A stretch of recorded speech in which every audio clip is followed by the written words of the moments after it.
The Consumer Affairs Authority has allowed gas cylinders to be supplied to the market under certain conditions.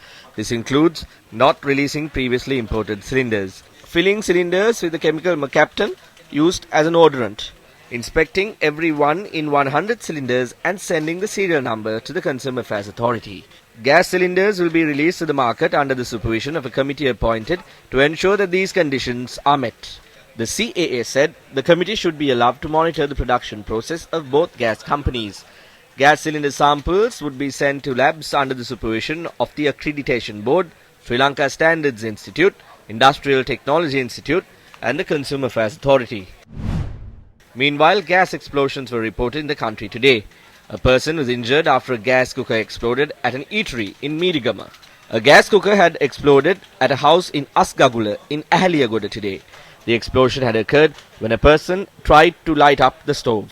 A gas cooker had exploded around 7:30 last night at a house in Batapola.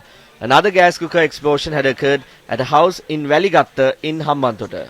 2 gas cookers had exploded today in Hinguragoda, Polonnaruwa.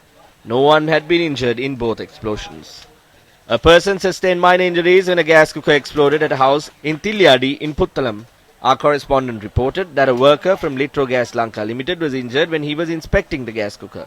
Similar explosions were reported from Ruwanwella in Kegol, Galpatha, Ariyale in Jaffna, Pudukudiripu in Mulaitivu, Kathankudi in Batikalo, Narambala in Kurunagala and Horombawa.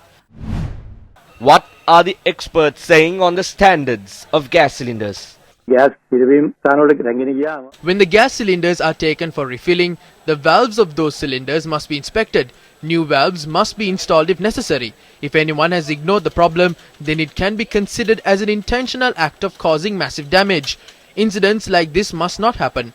If gas is filled into a cylinder, we must include ethyl mercaptan as a protective measure. If gas is filled without inspecting the valve, it can be considered as an act that has disastrous impacts. ඒවා සලකන්න පුළුවන් මහා පරිමාණයේ විනාශකාරී කටයුතු කියලා. As a company, they can be fined from 10 million up to 100 million. What is important is to examine what can be done to the damages faced by the people. The law in the country must be enforced immediately on this, and the people must be given compensation. That's the government's duty. The government must take the appropriate action and compensate for their losses, but act according to what the law mentions. The people can file a case at a district court and take action against these officials. වෙනම දිසාධිකරණයක නඩුවක් පවරලා ඒ අදාළ බලධාරීන්ට විරුද්ධව ක්‍රියා කිරීම ජනතාවට හැකියාවක් තිබෙනවා.